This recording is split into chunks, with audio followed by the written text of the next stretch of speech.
Friday. Good weekend almost to you. It's This Is Going Well, I Think, with David Cooper.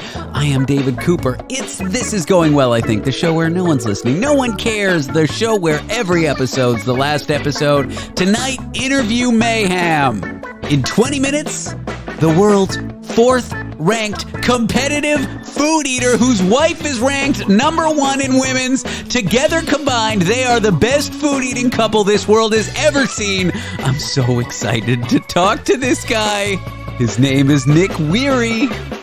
After that, sexual health and consent educator Samantha Biddy. We're going to talk about standards and expectations for our lovers, our partners, our loved ones, our friends, whatever it is, it'll likely involve sex. And finally, tech expert Carmi Levy is going to join us. We will cover a fun story. That is the flip phone coming back? But even more importantly, Carmi had a stroke when he was in his mid-40s, and it is Stroke Month in Canada, where Carmi is. So he's going to share a story and hopefully educate you along the way. So if a stroke does happen to you or your loved ones, and with a little luck, the worst won't come. And since it is Interview Mayhem, let's go right to our first interview with a science man. But first, this. I am here with well-known celebrity. Isn't that redundant? Yeah, it is. It is. It's, what is it? The Department of Redundancy Department. You've heard that one? Yeah. Yes, that's where it came from. That's perfect. The redundant celebrity. I'm doing it wrong. I haven't introduced the guest. You know, when I first started doing radio, my boss told me you gotta introduce the guests right away. Okay. Well, my name is Dan. What's your name? David. Dan Riskin, bat biologist, science communicator, awesome person. Yeah, okay, so clearly they know who I am. Who are you? I'm Dave.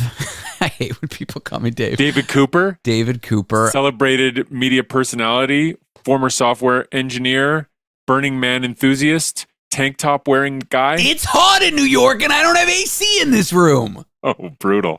Brutal, man. Oh, man. I wish you didn't say anything because my producer, Danny, when she books like professors that I don't know and like specialists, and I mean, you put on shirts for them? She has gotten feedback once from somebody that me not wearing a shirt was unprofessional. It was like Were you literally not wearing a shirt? Like, were you showing your nipples? No, I was wearing a tank top. But It was some you know what? I think it was like a woman who teaches etiquette classes out of the Plaza Hotel in New York. Oh, well, what are you doing? If somebody teaches etiquette classes, is obviously going to have something to say about the etiquette of you. Whereas, like, if you, like, dropped a bunch of bat science, I'd correct that, too. But it was sweltering, just like it is, and I don't have AC in this room, and it's a choice between keeping the door open and having a loud fan, which will create background noise, which will make the experience not as good for the listener, or sweating. And so, not important. The reason I say you're a well-known celebrity who a lot of people know, that's triple redundancy. That's triple, yeah. That's like aircraft level redundancy. Yeah. Yeah, that's airplanes are double redundant, I think. Are they? Yeah, I think a lot of the main controls in an airplane cockpit. Oh, I see. I thought you meant the word airplane. I was like, airplane? No, I don't see it. But no, I get you. Like, literally, there are two sets of things. Well, spacecraft certainly are. They have redundancies and all that stuff. Yeah, because, you know, if your steering wheel breaks or your joystick or whatever you call it, is it a joystick? No. Yeah, it's a joystick. No, I don't know. No, isn't it a yoke or something like that? A yoke, yeah. I was thinking a lot about the word joystick the other day. Were you? Not in a sexual way. I just thought not? How do you think about joystick without at all thinking about the sexual nature of that word? I guess I just was it was deeper. It was like, okay, some company, and a lot of the video game companies were out of Japan back in the 90s, like Coleco and Nintendo. Sure. Someone in Japan, a game designer or a hardware game designer, came up with this name, and now it's called that, and it's a very specific name, but it resembles like controls for vehicles, but it seems like it's targeted at video games, like joy. You're getting joy out of using it. And I don't know, this was all just swirling around in my head and I couldn't make sense of it. How did the word joystick come to be? Is that what you mean? I guess I get it. It's a stick and you're playing the video game, so you get joy out of it, but... Yeah. But now it's... Yeah, I mean, actually, if you think about it, it's actually a very good name because it is upscalable, right? Like, at first, it would have been like the Pong mover, like device, right? So you could have used it the XY mover, but like if you're thinking outside the box, you're thinking someday they're going to use this thing to control something else. And so what is it? Ultimately, it's all about joy, and that's what we want to market. We're selling joy. We're a company that sells happiness, so we'll call it the Joy Stick. And then, oops, they had sexual innuendo, but then maybe it wasn't as big an oops as everybody acts like it was. Maybe they knew full well that that would be a good name for it. Yeah, I don't know. This was perplexing me, and I guess my inability to articulate. Excuse me. That was redundant too.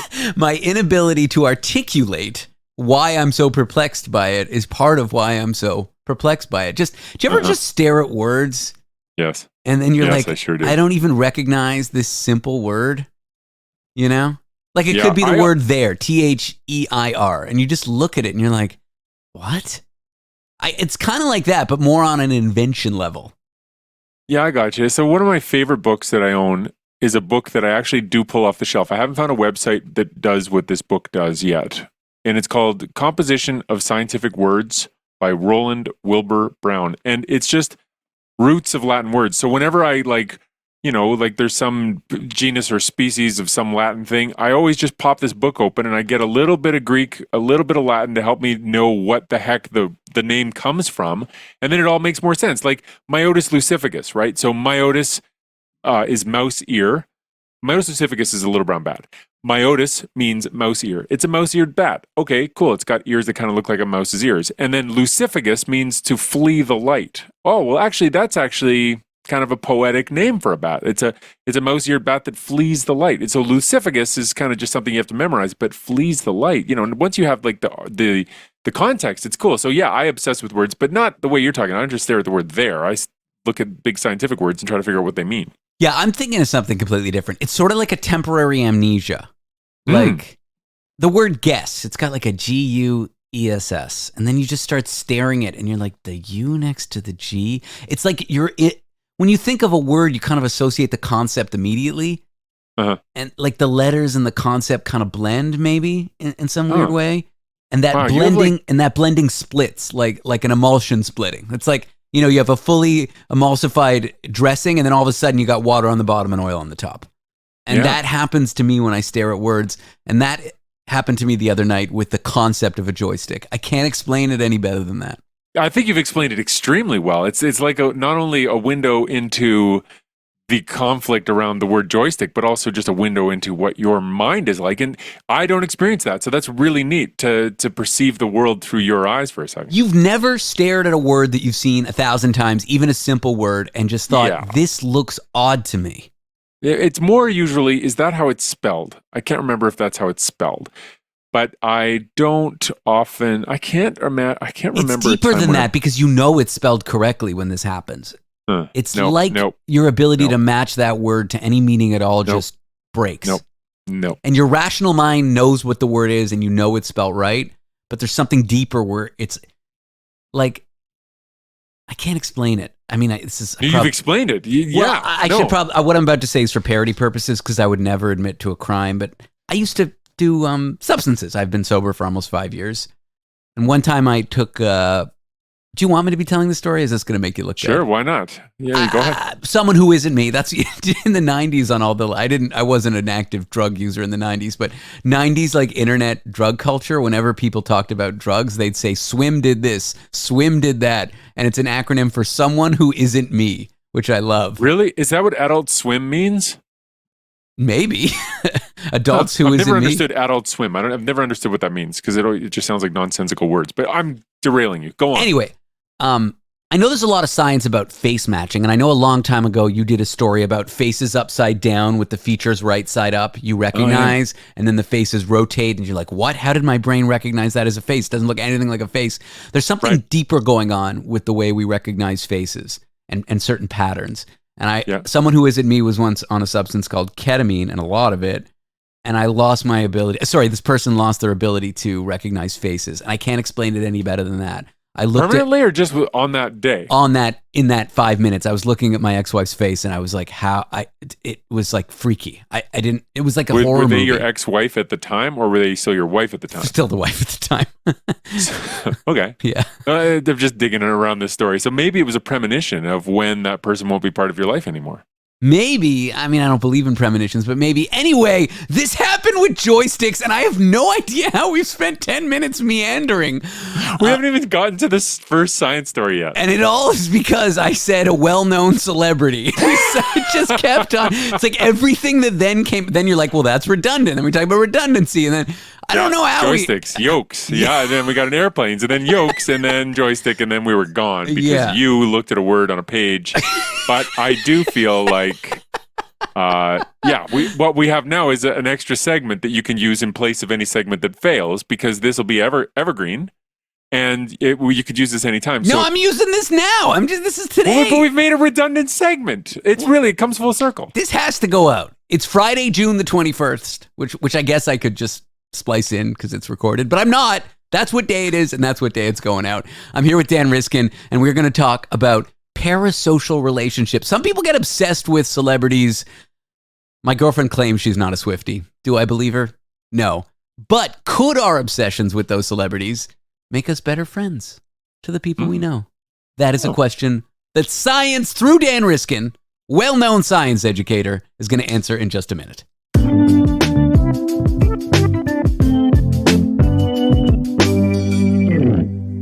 Dan Riskin's here, science educator, who is known and who is, well, not redundant. Dan, I am obsessed with this story that you chose to, you did a talk about it on your YouTube channel, yeah? Yeah, I did a little thing on YouTube. Anyway, I'm playing with different formats. That's not important. But what is important is celebrities. And why are celebrities important? It makes no sense. I have always thought this is a really interesting piece of human nature, that we all have some celebrity that we're interested in. Like, even if you're like, oh, I don't care about celebrity culture, like everybody's got somebody that they find interesting, such that if they appear on the television, they'll watch the segment. Or if there's an article about them in the magazine, they might have a look at how the article starts. Like, you don't have to be obsessed with the royal family, but some people are. A lot of people are. A lot of people are obsessed with the royal family. A lot of people are obsessed with Brad Pitt or who are some other celebrities? You know them all. Tell me the celebrities. Well, there's Taylor Swift, who's she's somewhat popular right now. I think people have heard of her. She's definitely in the top 1,000. Yep. Most people will have at least know someone who's heard of her. Sure. What about J-Lo and Kevin Hart? Who is it? J-Lo and somebody. I should know this one. Zendaya's hot right now. She's a big one. Yeah, Zendaya is a celebrity. That's right. So why do we care about celebrities? Like there's this whole thing in the news right now about Ben Affleck and J-Lo, right? That's it. Ben Affleck and J-Lo. Bennifer. And how they're like on again, off again. Like, are they breaking up? And like, ooh, who cares? Like, it does not matter to anybody, but people are obsessed with it. And if you're selling magazines or you're selling website advertising or whatever, and you want people to like click on your link, you put them on there instead of things that really do matter. Like, hey, the world's on fire. You know, we could talk about that. No, I want to know if Ben Affleck is looking depressed in this latest picture that was taken of him walking across a parking lot, like, or Keanu Reeves is sad, or whatever it is. Like, and listen, I have some celebrities that I obsess about as well. Like, I really like news about Radiohead. If Tom York sneezes, I like to know about it, you know, or whatever it is. Taylor Swift, I'm paying close attention to because my daughter is obsessed with Taylor Swift, and so I thus have to just at least know who Taylor Swift is dating and all that stuff, and just, you know, if she's going to a Super Bowl or whatever. But why? Do you have any thoughts on this before I crack into the paper? I don't know. It's an interesting bond that they have. It's called parasocial, and it's like when you feel like you know a celebrity, and it's an odd thing, right? Because it's a one-directional kind of intimacy. Yeah, they don't know you, that's for sure, and they don't know you exist. I get ones of people who reach out and say nice things to me, how work that I've done, you know, move them or help them through a tough time or whatever. You talked about being an alcoholic and it made me realize I needed, or you talked about depression and it gave me the courage to talk to my wife about it. Like, I've gotten those messages from ones of people, Dan, and it really is moving. Wow, that would be. I remember the first time I got one and I was like in tears. Really? Yeah, no, you would. But that's not what we're talking about. That's a different thing. Yeah, sorry. You're talking more like big celebrities. Yeah, I'm talking about like real ones, not me. Yeah, real celebrities who just, even maybe they do have a good heart like you do, but they just don't. There are millions of people sending them those messages or whatever, and they just don't know. And yet people feel this attachment to the celebrity the way you feel attachment to your friends, right? Like, And so I why? have a friend who writes, what's the ginger guy, the British musician? He's kind of Ed Sheeran. Ed Sheeran.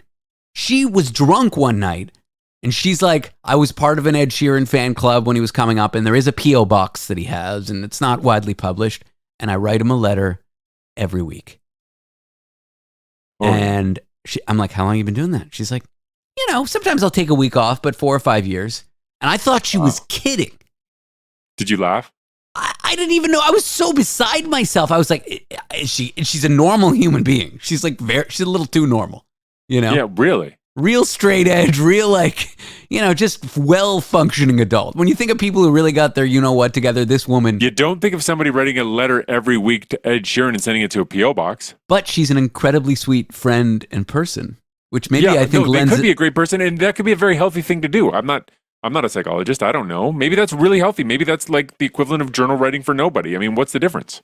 Yeah, but what does she put in there? Like, how know. generative can you be? Like, what new items can you talk about? We got to find a way to intercept that mail. Wait, that's a federal felony, right? Like, if you intercept in the U.S., if it goes over a border, does that make it less of a big deal? I don't know. I think all those laws have their roots in union busting. I don't actually know this, but I guess I should look this up. But I think what they used to do is the unions would like block the railway, demand big companies pay them a fair wage and not have them die on the job and stuff. So they blocked the trains as part of a pretty active protest. They'd stick a mail bag in the train, and then the feds would come and just bust everyone and charge them with federal crimes for disrupting the mail service. Oh, I don't know if that's the root of it. That's a great story. I wonder if it's true. You should write about that to Ed Sheeran because I think you're the friend. Okay. What can these relationships that we have with celebrities tell us about ourselves and our relationships to the people we actually know? So before I get to the paper, and I know we're running out of time, but my thinking is that we come from societies that were smaller and where there were people with absolute power that were in charge of them, like barons or monarchs or whatever. And if you ran afoul of them and they had all the power, they could just kill you because there was no fair system. And so you really had to know who was in power. And if there was like an overturning of power, you needed to make sure you were on the side of the person who was becoming the person in power and show your allegiance to them. So it really, I think in our not so distant evolutionary past, paying attention to the people who had power, the rich and the famous, so to speak, was really important to your survival. Wow. Because your whole family's fortunes could ride on whether you bet on the right horse. And so I think that's why we have this built into us. And just because Taylor Swift doesn't have sway over my fortunes anymore, is no reason for evolution to just pluck that out of my DNA. I think that's where it comes from. Wow, the old king has been beheaded. Long live the new king. People who really knew how to get on that board, I guess, didn't run the risk of being, murdered, bullied, killed for being on the wrong side. Right. So if Ben Affleck and J-Lo just aren't getting along as well, do I put my allegiance with J-Lo or do I go team Ben Affleck? Who's going to control the power afterwards? And I don't know. It's interesting to think about that stuff, but always put your money on Zendaya. I think that's the safe bet. Huh? I didn't even think she was very good in Dune. If you watch her in Euphoria, you really see what she's capable of. And then Dune, she was just okay in Dune, I guess. Well, I mean, it was a good part. She kept that thing didn't fall out of her nose once the whole time she was acting. It was very good. True that. Yeah, and she also walked in that interesting sweeping the sand way, which I enjoyed. I have 2 minutes to get to the paper, which this is supposed to be the bulk of our conversation. But maybe we should call this segment "We're Gonna Get to the Paper," and then we just never get to the paper. The paper is by Tyler Robinson et al. It's in the Journal of Social Psychology, and what they hypothesize is that the parasocial relationships actually make you a better friend because they make you more empathetic. And to test this idea, they had people spend some time imagining spending 3 days with their celebrity obsessive parasocial person, right? So 3 days, imagine a 3-day vacation with Ed Sheeran. Imagine what you do, write an essay about it or write a couple paragraphs about what that was like for you. And now we're going to do a before and an after measure of your empathy. And we're going to see whether it goes up. And to compare that, they have people imagine spending time with somebody they actually know. So okay, we'll take your best friend who you like spending time with and who you also really like as much as you like Ed Sheeran, and imagine 3 days with them and write about that. And so what they found is when people took this standardized survey of their empathy score, people went from their whatever before level was, they went up, whether they imagined time with celebrity or whether they imagined time with their real friend. But with they imagined the celebrity, they didn't go up as much as they went up when they imagined time with their friends. So the idea is that yes, thinking about celebrities and building your empathy for celebrities does give you a boost and does make you a more empathetic person, but not as much as having actual friends. So it does sort of push things in that direction, but I don't know that it's an explanatory hypothesis. Interesting. I do wonder, maybe it's because the bits we get about celebrities are so simple. Like, it's really easy for us to break them down and have empathy, sort of like helps build our skills, because I feel like the ways in which we need empathy for our friends and our loved ones and our family members and our kids and all that, it's complicated. It's real. It's a real problem. It's messy. But with celebrities, it's like, oh, she was rude to him. He was rude to her. Now they're broken up. And it's like, oh, I feel bad for her. And it's just so simple. Like, is it like training wheels? I don't know. Do you see what I'm saying? Yeah, that's a good point. I mean, the sort of roots of this whole way of thinking are the fact that people who read more fiction have better empathy than people who don't read fiction. And it's thought, and those are parasocial relationships too, right? Like you think about the character you read about and you're like, oh, I really understand Harry Potter. I understand his character. I know him. I feel empathy for him when he's locked under the stairs in the cupboard. And that makes you a more empathetic person. And so they thought maybe this translated to celebrities and other kinds of parasocial relationships. And they showed that it does a little bit, but not as much as a real relationship, which maybe is what you want. And by the way, they also had people imagine somebody they hate that they know, or somebody they hate that they don't know in real life, a parasocial relationship with, like, Donald Trump, somebody that drives you crazy or something like that. And they showed that both of those decrease empathy. So it's the liking the person that's the magic sauce there. Very quickly, who are your big ones? Living or dead? Living or dead? Like, who would be the big celebrities you'd be like, I'd be very interested about their lives? I'd like to hang out with Brad Pitt, although the more I read, the more I think he's a bit of a flake, so I probably shouldn't, but I think he'd be interesting. I also like Tom York very much. Keanu Reeves is very interesting. And David Cooper. Oh, boy. And Jim Richards. Oh, boy. Those are the other two. I might say like Les Claypool from Primus, which is an odd one because I don't think I've ever talked about being a Primus fan. I mean, Andy Warhol, just gotta. Sure. David Byrne from Talking Heads. Yeah, that's a good one. And he doesn't live far from you. I feel like I have to pick a couple comedians too because I like stand-up a lot. I guess Joan Rivers, really obsessed with her, and then I don't know, Larry David, easy one right there. Yeah, Larry David. Those will all be really fun. And I worry, never meet your heroes and all that stuff. Like they do, the parasocial thing works with all of them, right? Like not actually knowing them actually makes it quite easy. Maybe for the simplicity thing you talk about, because when you meet them and you're like, oh man, they chew gum weird or whatever. Yeah. I don't think Andy Warhol or Joan Rivers, I don't think these are good people necessarily. Dan, thank you for doing this. You are a well-known, science man. Thank you for being here. Well, no, thanks. See how I did thank you for doing this, and then I said thank you at the end, like I capped it? Oh, no, I didn't. I missed that altogether. Darn it. Yeah. I added the double thank you. Thanks, man. Up next, don't you love competitive eating competitions? Aren't they hilarious? Aren't they amazing? I have coming up the 4th ranked person in competitive eating, and his wife is ranked number 1 in women's. The guy is amazing, and we're going to talk all about his story and all about competitive eating. And I hope you're as excited as me. That's up in a sec.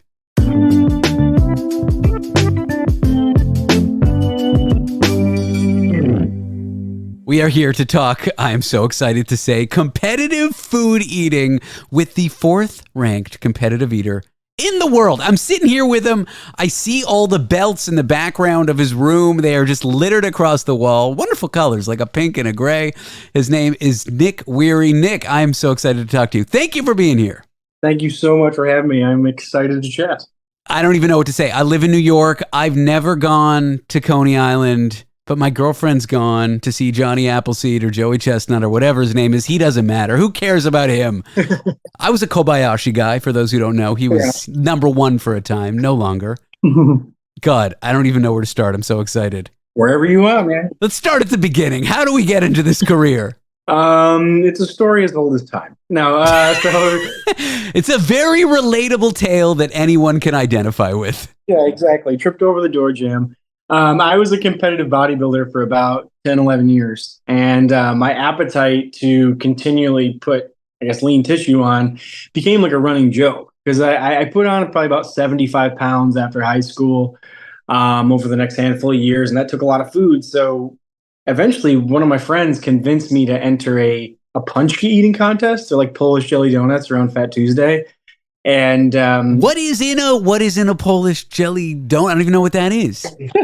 So it's like imagine a huge jelly donut, usually without the powdered sugar, which is good for me. I'm not a huge powdered sugar guy. Usually they filled them with whatever they had. A lot of times it'd be prunes, actually, like jellied prunes. But there's lemon, strawberry. They've been kind of like modernized with whatever fruits. But I guess the traditional was, the idea was before Fat Tuesday, you stuff them with whatever you had.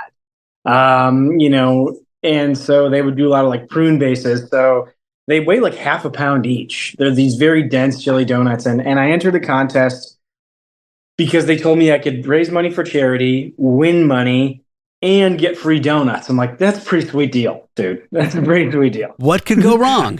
Just a whole career spent in competitive eating can go wrong. Right, exactly. So I entered and I won handily. And I'm like, wait a minute, money, donuts, charity, poof. And then it kind of just, spiraled out of control to the point where when my bodybuilding was over and I decided I still needed a competitive outlet, I'm like, wait, I can get paid to do this, not paid to do it, and I can raise money for charity? Like, I am so in. Yeah, it reminds me of when I was a kid. My dad signed me up for every sport. I was not athletic. I'm Canadian, so it was hockey, but it was also baseball. And after our baseball games, there would be donuts. One of the dads or moms would bring donuts, and he would just always say about me, he's only in it for the donuts. That's still something my dad says about me whenever I'm only, my heart's half in something. He's like, you're only in it for the donuts. So you discover this. It's something you have to have a knack for, right? It's something you got to have the metabolism for. I know there's a nurture component, but there's got to be a nature component, right? Like you have to have just the genetics to be able to digest food real fast. Like, I think, I think anything done at an elite level, so to speak, there needs to be some genetic predisposal. I think you can get exponentially better at almost anything. But even if you were to look at, obviously, you can't teach LeBron James, 6'8", 260, you can't teach that. Like a 40-inch vertical, even his own kids don't have the genetic predisposal that he does. Or even if you were to look at the best chess players in the world or Olympic athletes or competitive eaters, there's some differences genetically, whether they be mental, physical, or otherwise, that will give you a predisposal for success. And a lot of it, I think, is personality type. You have to be willing to obviously look somewhat silly on stage, to be dunking hot dog buns and shoveling hot dogs down your face or whatever the food may be, or eating 40 dozen oysters or something. Some of it is a high competitive nature. Like I know if you were to test, like my wife, for example, is the number one ranked female in the world. Those are her 9 pink belts that are hanging here. I only see 2 gray belts. Maybe your camera doesn't view them, but how many gray belts are there? There's 2 over there. There's 2 over there that are mine. So wait, she's got 7 and you've got 2, or she's got 9 pink ones. She's got a rib one over there. Able skewers. Like there's more. She's got more belts than I care to say right now. But with that said, her personality type is extremely competitive and disagreeable. Like I love her to pieces. But she can be difficult to be around at times. But typically people like that will do very well in competitive sports. She's been competitive since she was a kid. And I was the kid in mini golf that wanted to whip the club across the course when he lost in mini golf. So I think some of it is the competitive nature that makes us good at what we do. There's more questions than there are answers here. The fact that your wife is into this sport, that is like an hour-long documentary in and of itself. We will get there. Yeah. You enter the one competition your buddy convinces you to be in. You get donuts, you get charity. How does it go? And how does it then inspire you to decide this is something you want to really dive into? So they did it by, I think, like weight. And I think I ended up being like 5 pounds of punch keys in 5 minutes. And I kind of handily won. It was local. And then I was like, oh, that's cool. And I saw there's something called the Big E in Massachusetts. It's like 5-6 states get together. It's giant, like fair exposition in the summer. And they were having the White Hut Cheeseburger eating championships. And their White Hut cheeseburgers are delicious. They're covered in onions. And I'm like, oh, I should enter the amateur division, and see if I can win that. See, maybe was it just because you were hungry and didn't want to pay for a burger? Part of it was because I was hungry and cheap. Yes. And I was still bodybuilding a little bit at the time. So I was the diet could be very restrictive. So I was really cool. That's a good excuse to eat a bunch of burgers. And when I got there, they're like, "Oh, you entered the professional division." I'm like, "But I'm not a professional." And they're like, "Oh, you'll be fine. It'll be okay." Fake it till you make it, right? Yeah. So I waddled myself on stage and placed fifth amongst 16 competitors in the professional division. And that's when some of the pros there, like Jeff Esper, who's number 2 in the world, and there was Joey Chestnut, Carmen Sincati, a bunch of pros, Badlands Booker, who everybody loves. Like, hey, maybe you should think about trying this. They told me to do a hot dog practice.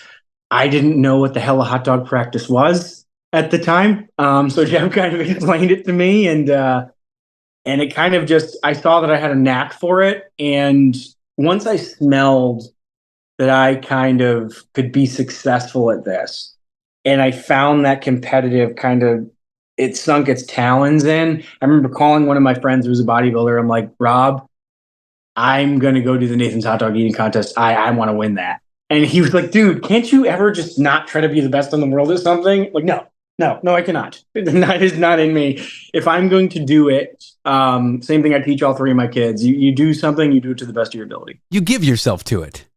Yes. It's like, if you really think that you're bringing more good into the world than harm, doing what you're doing, you love what you're doing, chase it with everything you got. Don't give up. It's wild. As a side project right now, this might be the first time I've been talking about it on my show. I am recording a podcast with a stand-up comedian, and it is not funny. It is not silly. It is not like this. It's really the deep questions about giving yourself to a craft, giving yourself to being an artist. And what I'm struck by is the kinds of things we're talking about, giving yourself to something. It's applicable to anyone. It's applicable to hot dog eating, and it's applicable to, you want to be a CEO, you want to be a bricklayer, you want to be a carpenter. I think there is this kind of like artist's mindset of giving yourself to someone. And I think artists are using it kind of like as a monopoly for art making, but it's true of anything. And I guess I bring all this up is because you sound like a true artist to me when you talk about committing to competitive eating like this. Thank you. I appreciate that. Because obviously, like, don't get me wrong, the insanity of what we do is not lost on us.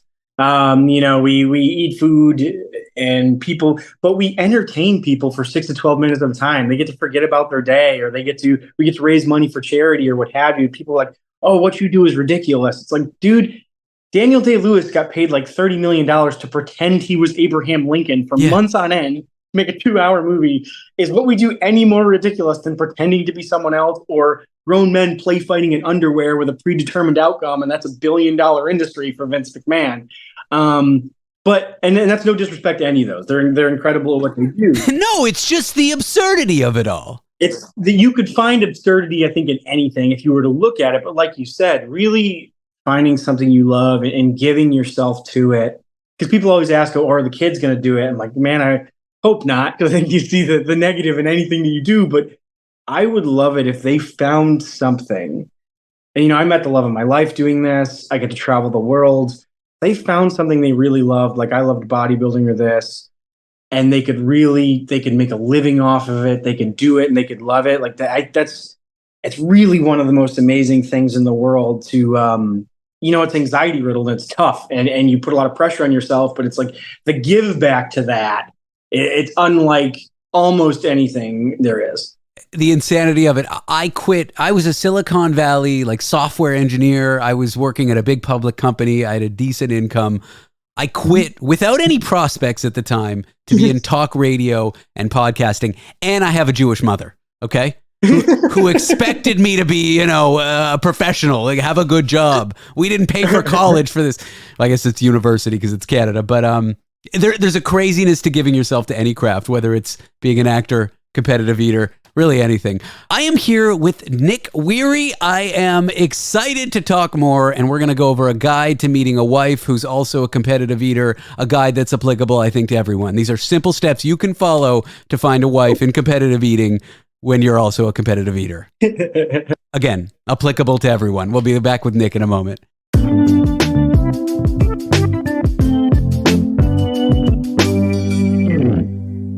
We are back with Nick Weary, a competitive food eater. He is just no humble brag here or anything. 4th ranked in the world. Nick, thanks for talking to me. My biggest guest before you was the superintendent of my building, who just, who was willing to do this for a Christmas tip. So I've interviewed some big celebrities, I got to say. Your wife is a competitive eater. Is that unique? Like, have you met another couple like you two? So there's one other couple that there's two that used to competitive eat. Nobody, like, she's ranked first in the world for females. She's the 3rd ranked overall between men and women because we compete against each other most of the time. Nathan's is the only place where they separate us. And I'm ranked 4th. So unless Joey and Jeff were to start dating or get married, it's impossible for anybody else to be as highly ranked, really, as we are mathematically. So while there is a few other couples, like, Rich and Carlene Lefevre and Juan and Sarah Rodriguez, nobody that does it quite the level that we do it, with all due respect to everybody else. As a family, you guys are the best. I suppose, I guess, statistically speaking, yeah. I mean, if you take both of where you're at and combine it and divide it by 2, I mean, I'm no mathematician, even though I did study math in university. You guys are the best. How do you meet your wife? Did you know of her before you started getting into this stuff? So I wasn't like somebody that followed this and was like, I was going to do this from Jump Street. When I went to my first Nathan's hot dog eating contest, which is like our Super Bowl. I know it's here in New York City. It's wild. It is what Coney Island gets crazy. It's like, you're talking about these other places, like this 5-state one. What was the one you mentioned earlier? The biggie there, the White Hut Cheeseburger. And I'm thinking, dude, you're a competitive eater. And I'm thinking, dude, I live in New York. I know competitive eating, Coney is the big one. Surf and Stillwell on July 4th is our big one. So they put us all up at a hotel prior to the contest. And I was at the gym at about 4:30 in the morning, working out the day of the contest, just to kind of clear my mind. And I had a photographer following me around. It was my first year there. I was super awkward. And Miki actually came over to me and introduced herself as the 4-time champ. And she was trying to be more like social media active and social, because usually she's very focused during the contest. She's like, hey, do you mind if we take a picture? And I'm just the new scrub that's there. So, of course, 100%. Of course, let's take a picture. And we did. No, it wasn't like immediate sparks or anything like that, but I knew who she was. And 6 months later, or about 5 months later, I made a team of 10 people. They ate a 107-pound burger in Clinton, New Jersey. She was on that. And then about 6-8 months later, we had a mutual friend that said, hey, you guys should talk. And I figured she wasn't going to give me the time of day, to be honest with you. But she did. And apparently she was wooed by no, not really. She was not wooed by my eating ability. It's, we just found out we had a lot more in common than competitive eating. And that just made it much easier, I guess, for us to understand each other, because it is different. What it feels like to eat 250 chicken wings or 70 bratwursts or 9 pounds of Spam. It's nice to have somebody that understands that. Yeah, I'm picturing you and her kind of Lady in the Tramping, with the 2 dogs and the spaghetti, but I'm picturing like a Nathan's hot dog or something between you two. Yeah, that would be very on brand. With that said, if people were to see our fridge, normally it's a lot like boneless, skinless chicken, egg whites, kale, avocado, what people would consider very boring foods, because obviously calorically we have to make up for the anarchy that goes on in contest. And we try to get really like nutrient dense, but low calorie foods most of the time. And I've just had a good example eating mainly like meats and produce. Because the kids, we want them always to see like, what we do is silly. That's work. And we leave work at work, much like an accountant doesn't bring Mr. Johnson's spreadsheets home and show their kids. I've spoken to adult entertainers. I won't get, it's a family show. I mean, it's not a family show, but I'll keep it family friendly to you. I get you. And one of my friends says it doesn't ruin her romantic life at all. She kind of keeps it separate. Romantic interactions that are not, sex work she claims like doesn't affect it at all. Another friend is kind of like, it ruins it for me. It's never quite the same. My question for you, somehow bringing disgusting stuff into this, well, not disgusting, but adult themed. Does it ruin eating for you? Like, can you go to a nice Italian trattoria and have, the spaghetti with clams, or does it just like food to you? It's like, it's your work. It's your craft. It's no longer. No, we could turn it on and off. I think it's because we know when we're at work and our job is to bring value to the sponsor and entertain and eat copious amounts. And one of our favorite things, though, is to experience culture through foods, whether we were in Milan about a year and a half ago. We were in Thailand last year. We've been in Toronto, been kind of all over the place. Some of our contests are regional foods like pepperoni rolls in West Virginia.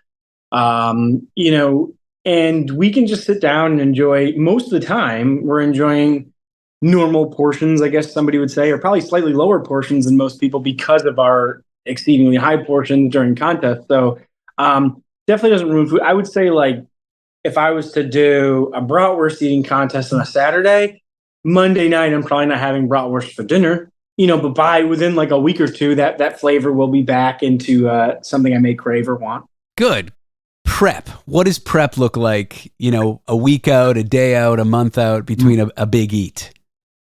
So usually practice like you play, so you might cook up or prepare X amount of whatever it is you're eating. Let's say it was honey buns or something like that. Maybe you'll get 60 of them, put them on the table, however many to a plate. They're going to be in contest, if it's a dunking or not dunking, and you try to simulate contest conditions. Sometimes I'll even try to make them a little bit more difficult than they're going to be in contests, because if I could do that for 8 minutes, 10 minutes, 12 minutes, I could do it. And then kind of see where you're going to be at. I might record my practices to see, like, where am I slowing down? What could I do better? What have you. Try to get 1 or 2 practices in maybe per food that we're going to have, and then obviously more for something like a Nathan's, more practices for the big one. Probably have my lack practice a certain amount of days out, depending how tolerant I am to the food. 24 hours out, if it's what we would call a full capacity contest, where I'm going to need all my real estate, I'll probably cut solids about 24 hours out and kind of live on maybe like MCT oils or Gatorades or coconut water. Everybody's kind of different in what they like to do. Make sure maybe take some magnesium or something like that to try to make sure I'm empty prior to the contest.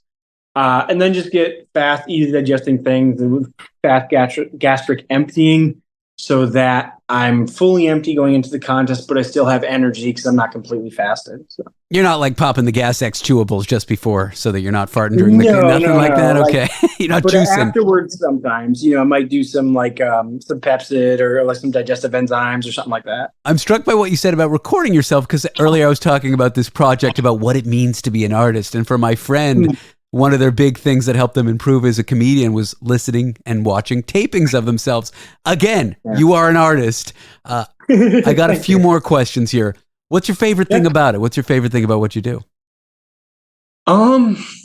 It's tough. I love the travel and meeting people and I get to do it with the love of my life, but with that said, like this year we raised like 428. We were part of an event that raised 428 grand for Make-A-Wish South Florida. Wow. Or we raised a handful of years ago. We're going back to do it again this year. We raised like 260K for We Care Canada. Used to be Friends of We Care, sends kids to summer camps and what have you. A lot for like food banks and things of that nature. And then people will come up to us and they'll say, hey, I drove an hour to come see you. Or we did a meet and greet last year before Coney, and somebody drove from Pennsylvania to Midtown to come meet us and get our autograph. And to me, that's surreal. As somebody who grew up watching, Brett Favre and Ken Griffey Jr. and these guys and going to spring trainings and then wanting their autograph. And now there's people who want to come talk to me or I can at least help them. I don't want to say forget about their day, but entertain them for 6 to 12 minutes at a time. Or if they want to watch videos or what have you, that means a lot when people come up to you and they say they're it's still kind of surreal for me to say fans of ours. And then younger or people coming into the sport or activity, and they're like, hey, how do you do this? I've been watching your stuff. It's great. I appreciate that when I meet you, you're just a regular guy. I'm like, yeah, I'm just a regular guy that can eat pounds and pounds of something. I'm not going to be any different. So I think what I get a lot back from the people I get to meet and the things I get to experience. I genuinely appreciate that. I don't know. I think you can make a big difference in people's lives. Like it may just be silly, but bringing joy to people's lives. Like you don't know what people are going through. They might have a Right. family member dying of cancer, and the only time they get to smile that month is when they see you. Like, you don't know. And so I think any ways in which we can bring joy to others, it can be very moving for us to provide that, and then, very 100%. helpful for them. So I wouldn't discount that. That sounds wonderful. It was pretty cool. I did pork roll last year in Trenton, New Jersey, very regional food. And, it poured rain. It was tough during the contest, but they put us somewhere we could still make it happen. And I was setting up a camera to help record. And there was a little boy, and I'm like, hey, bud, just trying to interact with him. And he was kind of tentative, but by the end of it, he was giving me a high five and he was cheering. And after the contest, and I went over and signed something for him after the contest, and he kind of smiled. And his dad found me on social media and messaged me. And his son is actually autistic and has a slight aversion, actually, food and crowds. And he took him to this thing because he's a big fan of the minor league baseball team that we in the stadium, which we do at the Trenton Thunder. And he's like, it meant the world to me that you introduced yourself to my little boy, and he wants to go back next year now. And that was like, man, that was like choked up talking. Like, that was incredible, because I'm just a guy that ate a bunch of pork roll sandwiches. So if that little boy if for 10 minutes he didn't have that aversion to food or the loud, very loud, intense crowd, it's like, man, I'll eat as many pork roll sandwiches as he needs me to. That's pretty cool. You're a goddamn teddy bear. Like, look at you. Your face is red. You're moved. You're such a sweet guy. Thanks, man. I really appreciated talking to you. What a great joy this was. Thank you. I appreciate that, man. Thank you. Nick Weary is a competitive food eater, and he's ranked 4th in the world. In a moment's time, what are your standards and what are your expectations of your booze, your lovers, your partners, your husbands, your wives, the people you smash? That is what we will discuss with Samantha Biddy. And if I piqued your curiosity, you're not gonna want to miss this. God, that sounds like clickbait. Top 10 things you want to know about sex ed. You won't believe what happens next. Samantha Biddy coming up.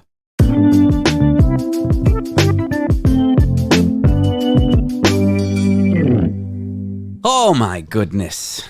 My guest is here and ready to roll.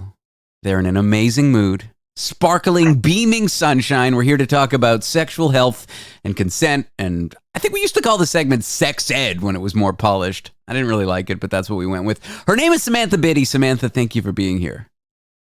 Thank you, David. And thank you for lying to your one listener about the mood I'm in. I'm up to one listener now, so I'm in a good mood. Your one listener, devoted listener every day, is my cousin Alicia in Trinidad. She is a huge fan of yours, talks about you all the time. I hope she'll come on the show sometime to chat with you because she's absolutely bananas. But she is your one devoted listener. I just want you to know that. I test the best in the Trinidadian market. I say that because that's the only market I test in.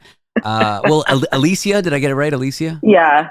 I'm not a good listener. Thank you for the support. What a gem you are. I don't know why you listen, but I'm glad you do. Even me, like, I only listen to the parts I'm on. She listens to the entire show all the time. You're so not alone. I have several guests who are like commenting on the show, but it's only the stuff they did in the prior week. I'm like, oh, so you listened to it? And they're like, no, I fast forwarded to the... I did listen to your segment about pebbling, though, when you had that intimacy expert. It was sometime last week about pebbling, about, the ways that we send memes and all of that. And that is a trend in, like, not just dating, but in relationships and how we can maintain community in like a virtual or like in a digital era. Yeah. And so, like, yeah, I do listen to the things that feel relevant to me. Okay, so you listen. I mean, that's better than Dan Riskin, Science Man. He's busy focusing on whether there's diospheres or not, I understood every word you just said. Anyways. I mean, he's very handsome, Dan Riskin. Okay, not important. See, he's not even going to hear me say that because he's just going to... This is great content. People are engaged. People are with us. First dates. That's what we wanted to talk about. You need an escape strategy, in my opinion. You can't be like tied down to someone on a first date. You can't go to like some event that you can't leave for hours. You got to have Like that's why the coffee shop is stereotypically, to me, the great meet and greet escape strategy with the possibility of, hey, what are you doing after this? To extend it. For me, you want to have the ability to extend, but time capped on the original idea. Because first dates can go really wrong, Samantha.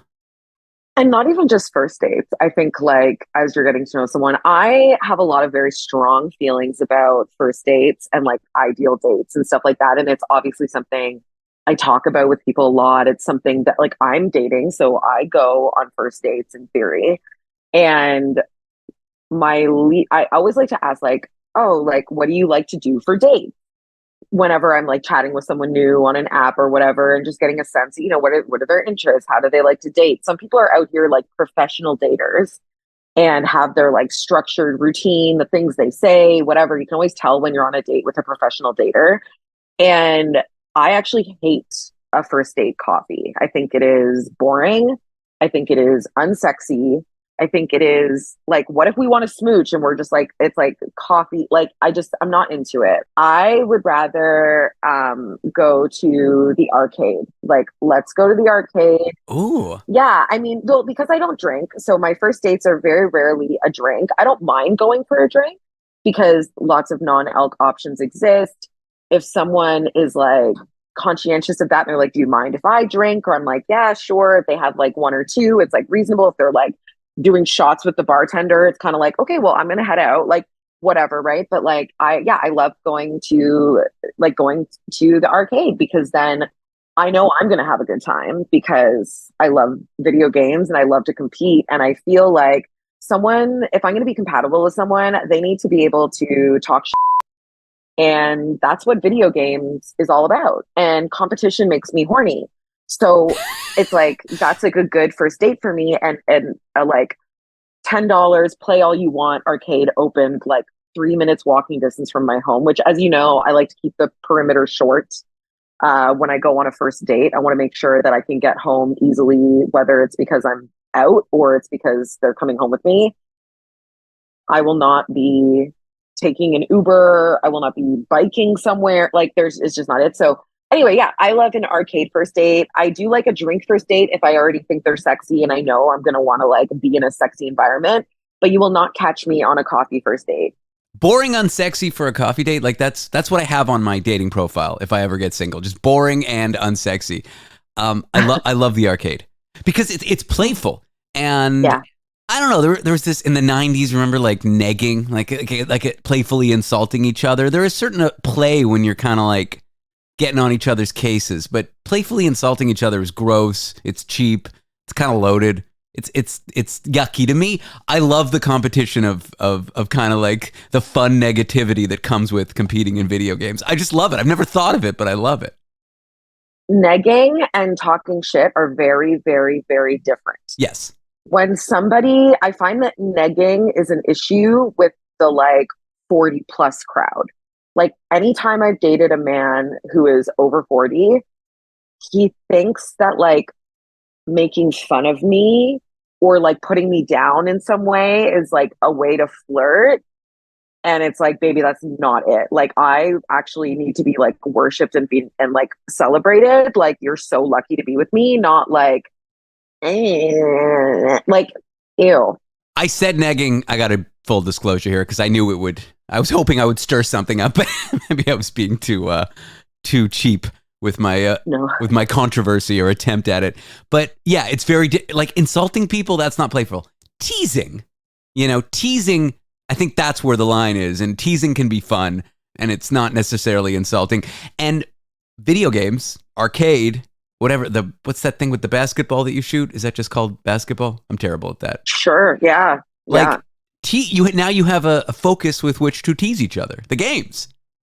Exactly. And then I also really love like skee ball, which is the one where you have the little ball and you're trying to get it into the different hoops that have like 20 points, 10 points, whatever. And it's just like a very highly interactive thing. I'm like bending over, like everything about it is like peak like first date material, because then I can see how they flirt with me, right? Like what's our chemistry like in terms of being physically close to each other.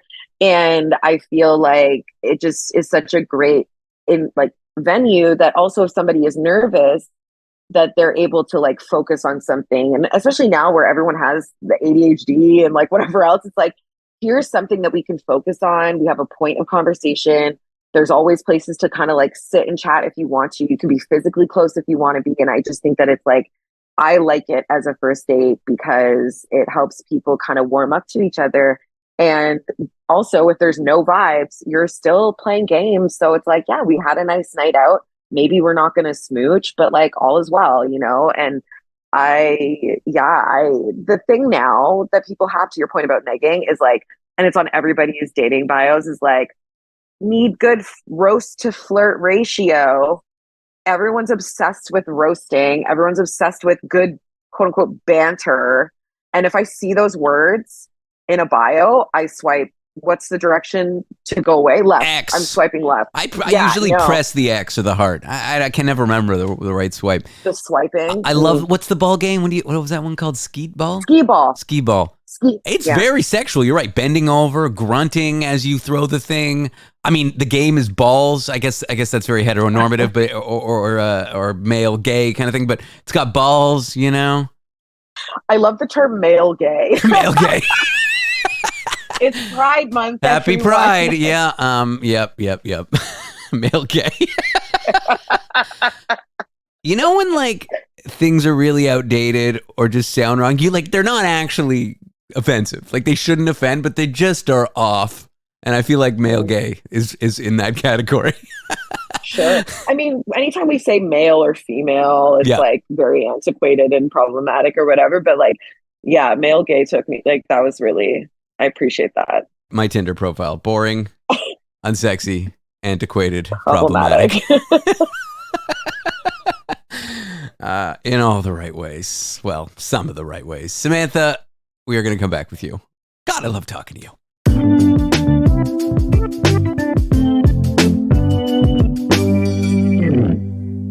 We are back. Samantha Biddy, sexual health and consent educator, is here. Check her out at samanthabiddy.com or at, you're going to get mad if I get your Instagram wrong, Samantha_Biddy? You got it. Yes. I remember I used to get it. I would plug your Insta, and if I got it wrong, that was it. You were going to give it to me. Yeah, but I also bully as flirting, right? So. Yeah, there's negging, bad. Teasing could be good. Bullying. That's how you know I really like you. Like, I would never bully a man or woman or anyone if I didn't like you. Like, bullying for me is like, I know you well enough to like tease you in a particular way. And like, I'm a social dom, right? So it's like, I have that energy and I can tell when someone likes it or is going to respond well to it. Social dom. I feel like I'm that too. I'm like 2 feet tall, but I just yell all the time, you know, and I talk over people. But then the second someone flexes their muscles at me or like, and there's any chance of physical intimidation, I crumble like a squirrel and run away.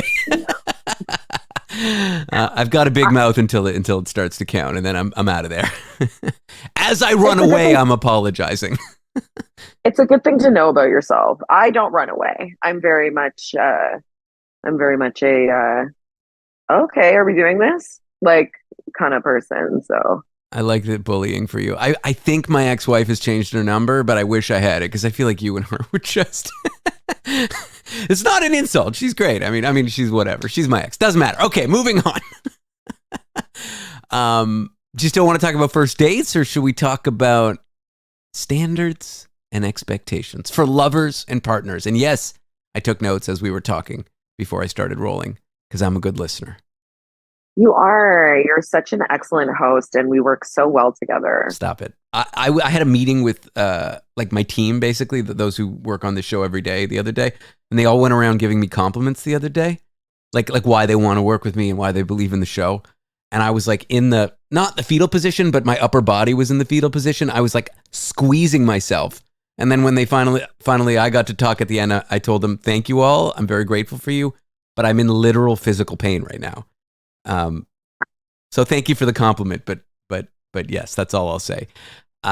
Standards and expectations. What should we expect from people we're smashing, and then people we're in committed relationships and with, and everyone in between? It's a small topic. We could cover that in 30 seconds. Totally. I like to make the distinction between standards and expectations in that like standards are about us, right? It's like, what are my needs, wants, what are my, little triggers and activations, like certain things are going to be incompatible with me, right? That would be totally fine for other people in other relationships or whatever. Like, what do I need from communication? How do I need to be communicated with? Standards are very empathetic to ourselves as well as others, right? Expectations, I think, are things that get to evolve over time as a relationship evolves over time, right? And expectations are things that, not everybody's going to be able to meet, and that's okay. It's one of the reasons I'm polyamorous. It's like, well, not everyone I date is going to want to go to the baseball game. Like, that's cool. I can have other dates that do that. I don't have that expectation of people. But a standard is something like, this is kind of like, this is the baseline and this is how I need to be treated. And I think that a lot of folks get caught up in expectations, which can often be very like externally informed. Yeah. Like this idea that, well, in like a man woman first date type thing, like a man should pay for the date, or what, those types of expectations, or you should text me every day, or that type of thing, where it's kind of like, do you actually need and want that? Or is that something that is being like taught to you on TikTok and you're now like enforcing it, as opposed to actually sitting with like, well, what I actually need is to feel wanted and visible. And that's accessible with someone who maybe is like not very on their phone or isn't a strong communicator via text. That sort of thing. Like, I think that folks need to see each other as whole, including themselves. And when you have standards, it's easy to weigh someone's behavior against and also advocate for yourself and decide like, this is or isn't for me. And it's not just like it's not just this overarching thing of like, oh, well, this is this, so it should be that. I like what you said about people's expectations being informed externally, and people not sort of sitting down and thinking, well, do I actually want to engage with this expectation? I mean, you gave some pretty clear examples, like the man paying for the first date, I think a lot of us fall into this trap, right? Like, whether it's coming from social media, whether it's coming from your family, whether it comes from living in like a Western liberal democracy. Like, yes, you can have a relationship with someone where you expect them to pay on the first date, but don't just do it because that's what's done. And I think this happens like not just with relationships, but in such a wider scope. I don't want to upset anyone, but I think it can happen with like religion. You're just raised with it, so I'll believe it, rather than sort of going through it and thinking, does this work for me? I read the text. I actually do believe in this, supernatural stuff or not. I don't want to get into a big debate about religion, but I'm just saying, I think less people would be monogamous if everybody sat down and said, is this really what I want? And I'm not approaching that question from what I've observed or learned. I think a lot of people would be monogamous when they finally go through that step. But I think a lot of people just fall into these defaults. And some of them like actually work to their detriment, right? I think a lot of times, and I think that that's true of like a lot of our external value systems that we are, raised with and rewarded and punished for aligning or deviating from. And I'm dating somebody new and they're, getting to know me quite a bit. And their kind of observation of me is like, oh, you're very like, where you stand on like a lot of things. And like you articulate these thoughts and feelings like really well. And I'm like, yeah, I think that when you're someone who's like done that inner reflection on like, what are my standards? What are my value systems? And those things feel authentic and not immovable, but authentic.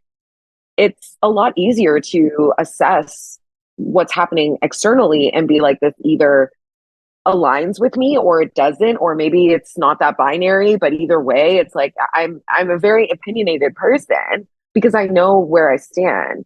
And and it's not to say that like in my own dating life, I don't like make mistakes and make, I ignore red flags because I like having sex, like all of those things. But there is a level of disquiet in ourselves when we're not actually honoring our own internal standards. And again, something might be okay for other people, but it's not okay for you. And that's just an incompatibility. Right. I love the idea that standards can be quite set, but that expectations are the thing that can grow in proportion to a dynamic. Now, are expectations sort of on you? Like if someone doesn't meet them, that's your, and problem isn't the right word, but that's on you. Like, okay, I can't date this person, or is it their fault for not meeting my expectations, or is it case by case? Depends on what the expectation was. I'd like to think that expectations are co-created. Okay. In a dynamic, right? A standard is something that like we have, like same way as boundaries. It's like my standards, my boundaries, they exist to keep people close, not to push them away. And the onus is on me to communicate those, enact them, express, and then assess if someone cannot meet those standards and take action subsequently. But expectations, I think, I think they should evolve with a partnership and collectively, and that they should be a shared responsibility. As you were sitting there, maybe 2 minutes earlier, talking about this conversation you had with someone who said you're really clear on who you are and what you want.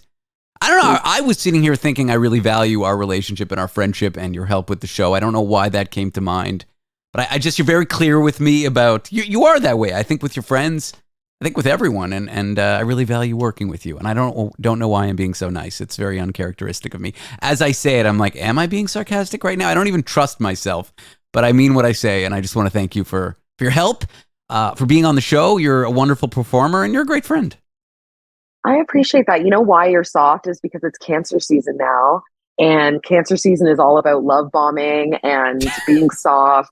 But that just to kind of conclude, you and I are similar where it's like, am I being sincere? Am I being sarcastic? Or is it a secret third thing? And my face is just like this. My voice is just like this. People always think I'm being sarcastic. And I'm like, no, I just have like dry delivery. Like, I don't know. But we're the secret third thing, David. Look, I believe in the stock market, and the stock market is about as much bullshit as astrology. It's like I can't poo-poo astrology if I believe in other things that just exist that make no sense. Having said that, I am behaving a certain way, and you're saying it is cancer season. I'm sort of strong manning your argument, which is to say, like, I don't believe in your argument, but you got a compelling kind of argument there is all I'm saying. I'm saying I'm giving a little when it comes to this astrology debate. You must. I know, if I want to get laid. Yeah. Samantha, thank you for your time. I appreciate you being here. Thanks, David. Up next, have you seen anyone using a dumb phone recently, a flip phone recently? Well, they are having a resurgence. We'll talk about that story and more from the technology industry with Carmi Levy. But it is stroke month, and Carmi had a stroke in his mid-40s. So let's have him tell his story, and maybe there'll be some advice for you so something awful doesn't happen to your loved ones if they're exhibiting the early signs of this stuff. So Carmi Levy in a moment.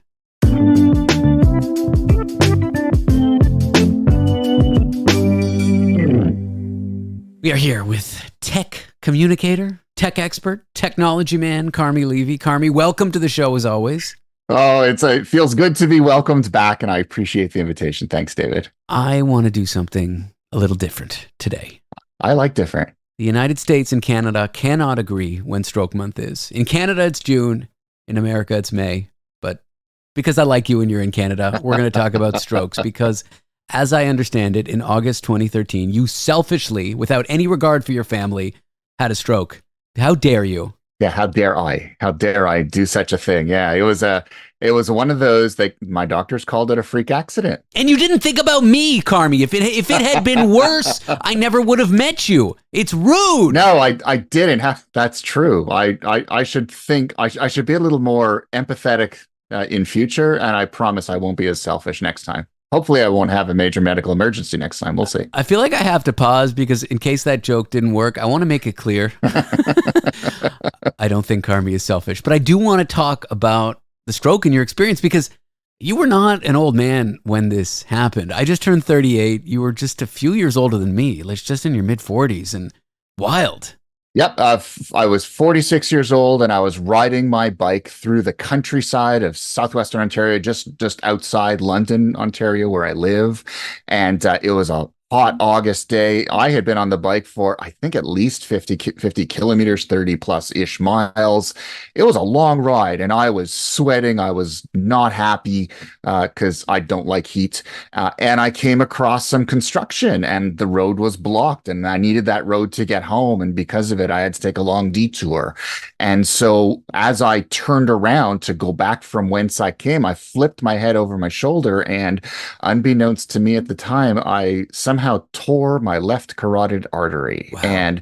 And how I didn't collapse right there and then, I do not know. Someone was looking out for me, I'm guessing. I got super lucky that day, but I did get an immediate super bad headache. But again, it's hot, you're exercising, you don't think that anything bad is happening. So I continued riding on the bike and I managed to make it home and I managed to rest up and I showered. And a few hours later, I was still feeling terrible. The headache was even worse. I could see things in my eyes. And then as I was barbecuing chicken for dinner, the injury on my artery, it threw off a bunch of clots that traveled into my brain and caused a small ischemic stroke. And I collapsed, and I'm lucky I didn't burn myself, but I collapsed onto the deck. And my wife saw immediately what was happening, came running, and I tried to get up and I couldn't. I kept feeling myself sort of sliding to the right. And then I realized I couldn't feel anything on the right. And I was paralyzed. And then she was asking me questions and I couldn't answer her. I couldn't speak. I could maybe say like monosyllabic words. Yeah, no, like something like that, but I couldn't say my name. I couldn't say her name. I didn't know my birthday. I couldn't communicate at all. I was fully locked in. And I knew what was happening. I could see it. I was cognitively aware, but I couldn't do anything about it. And so my wife had our kids immediately call 911. And luckily, I got the medical attention within that window of opportunity that every stroke victim has.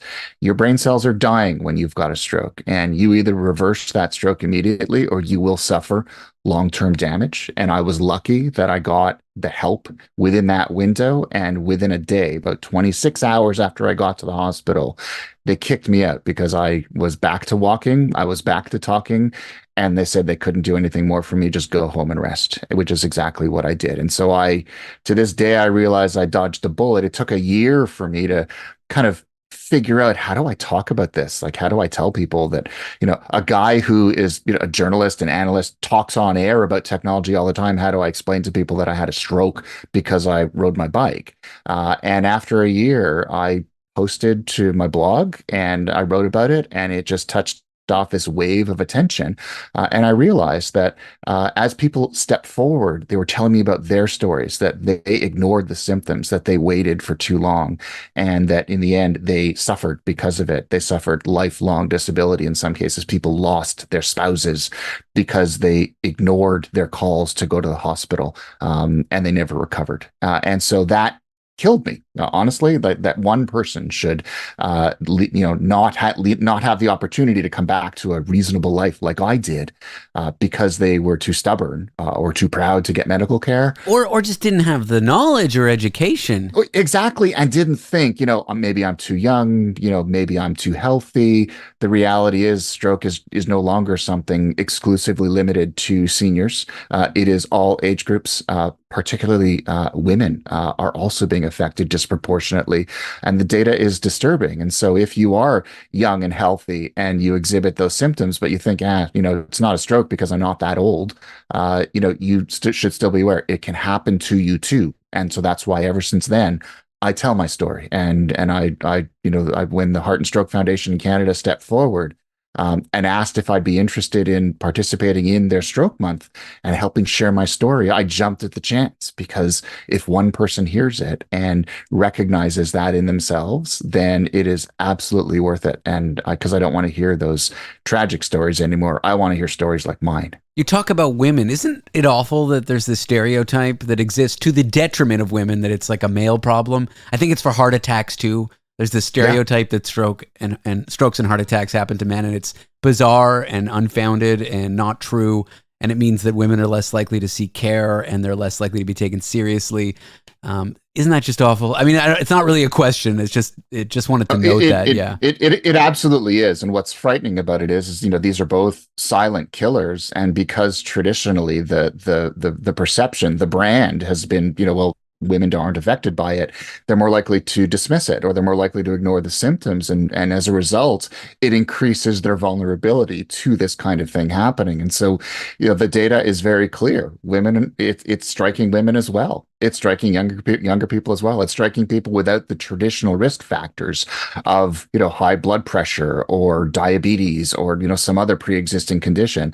And so it could be any one of us. And the fact that we may be outside of those older risk groups, we may discount it. And that's when people die. That's when people suffer lifelong disability, because they ignored the signs and thought, well, it'll never happen to me. And I'm living proof of it. And I'm surrounded by people in my family who would be very happy to tell you otherwise. It can happen to anyone. Let's talk about this golden window of opportunity you mentioned. Mm-hmm. Is there one thing that you might want people to know about it? And spoiler, it's an acronym that I'm looking for. One thing that people can remember, it's FAST. It's a very simple thing to remember. And I think a lot of people haven't heard this before. Yeah. So that golden window is like when you have a stroke, your blood flow and thus oxygen and critical nutrients, they're being cut off to your brain. And so your brain cells die the longer you are experiencing a stroke. And so the faster you can clear that blockage or get the blood flow going again, then the less damage you will have. You don't grow new brain cells. Once they die, they're gone. So, and I just have the one. I can't afford to lose it, Carmi. Exactly. We all have the one. We're born with a finite number. So let's hold on to them. So the acronym is FAST, and it stands for, the F is face.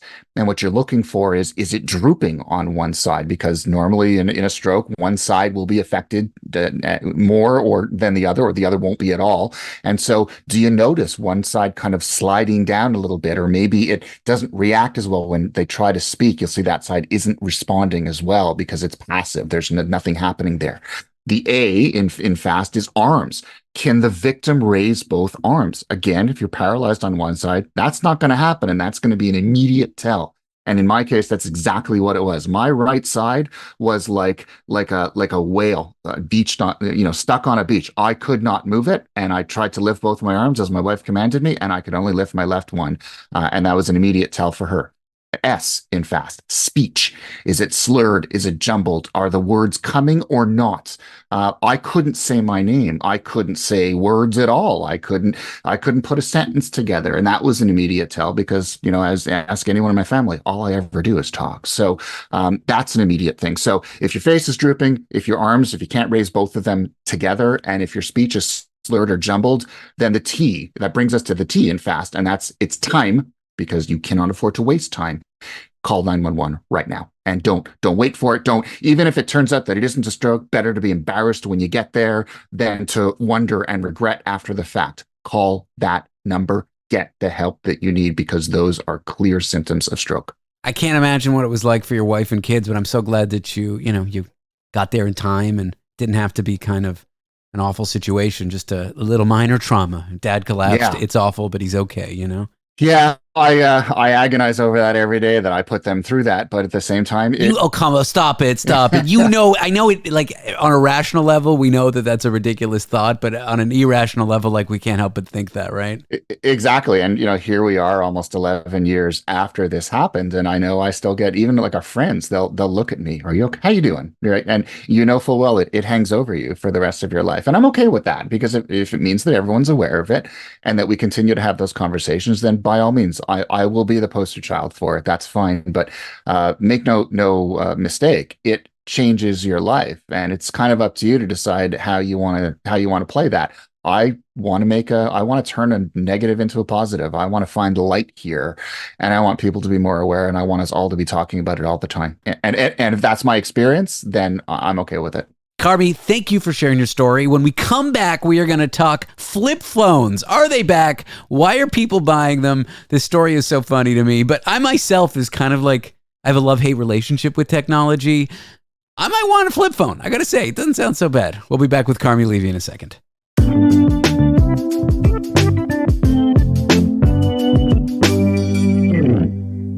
We are here with tech expert Carmi Levy. We're talking tech stories. Again, Carmi, thanks for sharing your story about your stroke.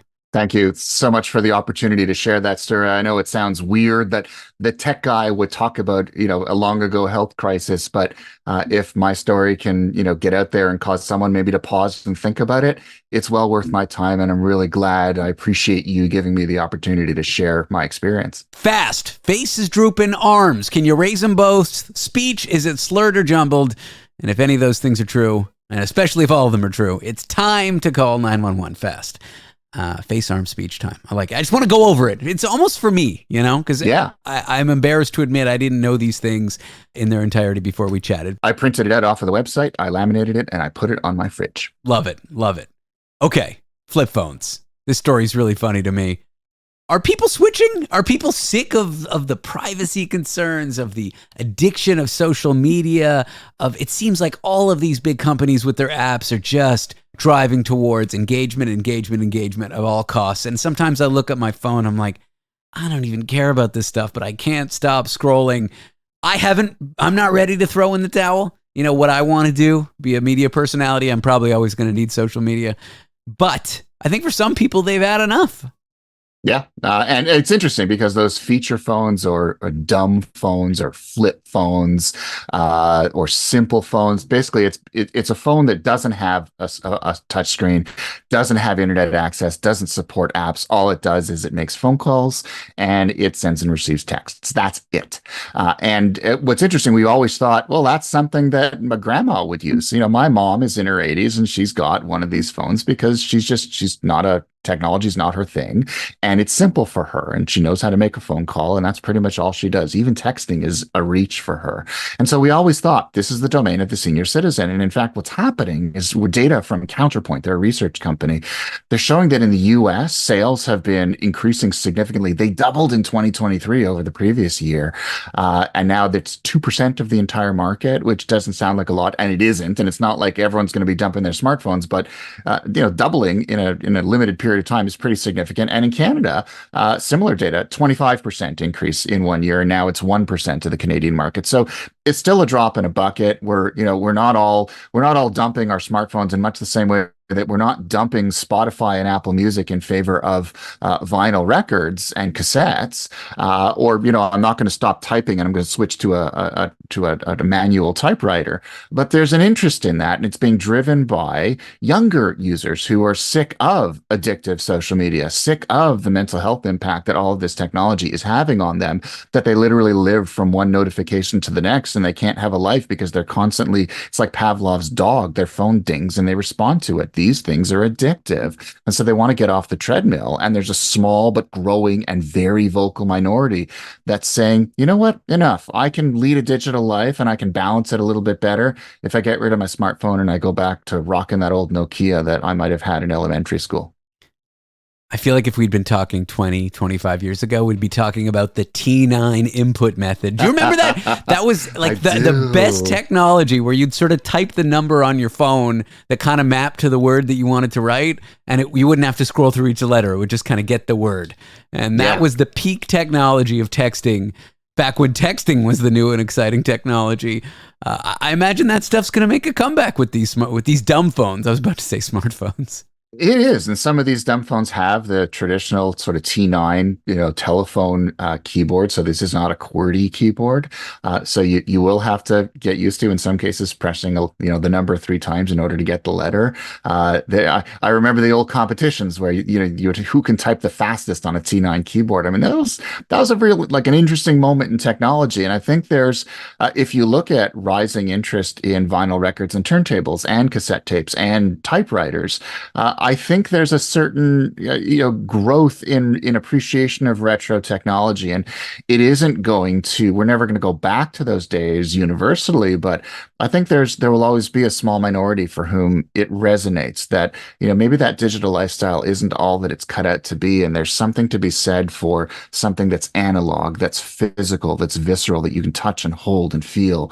And I think those old phones are a lot like that. They're cheaper to buy, they're cheaper to keep. You only have to have a voice plan on it. And they're pretty robust. I remember dropping my feature phone back in the day a million times, no case, and it always came back for more. I never shattered my screen because there was barely a screen there to shatter. And so there are so many reasons why these things would be awesome. Battery life. I mean, you can go for days, if not weeks, before you have to charge the thing. And how valuable is that when you're out in the middle of nowhere? So I think for a lot of people, they've just sort of looked at their lives and said, you know what? That's a pretty good use case. I don't need to constantly tether myself to social media. Maybe I can use it on other devices, or maybe I can have a smartphone but only use it during the workday, and then the rest of the time put the smartphone away and switch to my flip phone.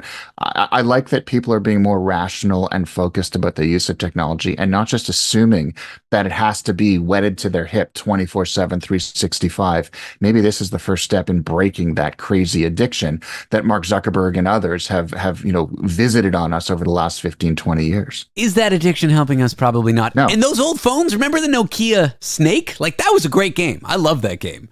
I miss Snake, and I really wish. I'm pretty sure there's an app somewhere for a current smartphone, but even then, it wouldn't be the same. It's not the same. It's not the same. It was a lot of fun on those old LCD screens, using the keypad for directionality. I mean, this was technology that you could feel, and I think there was something lasting to it. Certainly, games that we play on our smartphones today, we are not going to be as nostalgic about them 20 years on as we are about those old Nokias, or in some cases people saying I really miss my BlackBerry. Hey, old technology still resonates whether we want to admit it or not. So here's a story that's oddly on topic. My mind connects them, at least. One reason to get one of these old dumb phones is to get away from social media. And if we look to the New York Times earlier in this week, the U.S. Attorney General, Dr. Vivek Murthy, wrote an opinion piece, and he's basically calling on Congress to say, hey, social media should have warning labels. This stuff is damaging and can be damaging, and the addictive nature of it should be disclosed, just like, I don't know, something on a cigarette pack. What did you make of this? I kind of agree with it, I gotta say. I do. I think it's pushing lawmakers, because if you're going to be putting labels on a consumer product like what we did a couple of generations ago with cigarette packages and warnings on those, you need an act of Congress in the U.S. There has to be a law that is struck, that is enacted in order to make that a reality. And so really what Dr. Murthy is doing is it's the first salvo. He's essentially telling lawmakers in the U.S., you need to start talking about this. You need to start pulling your resources together and start work with your stakeholders, go back to your constituencies and talk to the voters, and then start coming up with a law that sticks, that recognizes that social media has significant negative mental health impacts on its users, particularly young users, and we need a better way of dealing with those impacts. And part of that is warnings that might pop up when you install the app, or when you're using it, or as you're closing it out, or restrictions on how the app works. He didn't provide a whole lot of details on what it might look like in the day-to-day, but we're not there yet. We simply need to recognize this is a priority. We need to start talking about it, get the ball rolling. And I'm with him all the way. I'm really sick of companies like Meta and Twitter and Google having essentially a free pass, rolling out these addictive, deliberately addictive services, and not having any accountability for the consequences when those services are being used in that addictive manner. Someone's got to pay, and if warnings are one of the tools that we use for that, I think it's a great place to start. I don't know that he used the right outlet for this opinion piece, even if he's just trying to start to get the conversation going, because the Surgeon General can't force these warnings on these products. It needs to come from Congress. He used the New York Times, or as Donald Trump started calling it in 2015, the failing New York Times. It still hasn't failed yet. Sorry, Don. But it is kind of a stereotypically left outlet. I don't see it that way, but the right sees it that way. So I'm thinking if he's trying to rally Congress, I'm thinking the Republicans are not going to read an opinion piece in the New York Times of all places. And I think it's first step of many. If all he were doing is publishing one piece in the New York Times, I would agree. Then there certainly is a political message there that only is targeted at one part of the political spectrum, and you sort of missed the entire right, and you're not having that conversation with everyone that needs to be a part of it. But I think as a place to start, New York Times, the Gray Lady, has always been a paper of record, political stance notwithstanding. And so at the very least, even as he tries to expand the conversation out to a more broad political spectrum, he's got something he can hold in his hands and say, read this to start with. Now let's continue talking. So he'll go on Fox. He'll get this published or something like it published in other publications that are more representative of a broader political base, and then everybody will be on it. And ultimately, this needs to be nonpartisan, because let's face it, if you're a kid, it doesn't matter who your parents voted for. You're suffering the negative impacts of social media just as easily if your parents were Republican as if your parents were Democrat. And that needs to end. This is not a partisan issue. This is a health of society issue. And I'd love to think that politicians on both sides of the aisle in the US and in Canada would recognize that and work together for everyone's improvement. Carmi, thank you as ever. Thanks for your time, man. Appreciate it, David. Thanks. Carmi Levy, he's a technology expert. That is our show, and since it is Friday, since it is the end of the week, there's a little tradition I've got going on, and you know what it is, and it's music, and you should be excited! 1 and a 2 and a 1, 2, 3, 4. That's another week of This Is Going Well, I think, with David Cooper. Thanks for listening to all the stuff that I put out for you to listen to. I really appreciate that you tuned in to this show. I really appreciate it. I already said that. I hope you have a nice weekend and you see some of your family members if you're not estranged from them, because you should see your family or not. I don't care. I hope you will listen next week. If you don't, I won't do anything, because I'm not the boss of you. I'm not the boss of you, so do whatever you want. This Is Going Well, I think, is the name of the show. I should have probably stopped singing minutes ago, but here we are. I'm gonna continue for the rest of this 2-minute track. Regrets, I have many of them right now, but I don't know if I can stop singing yet. Okay, I can now.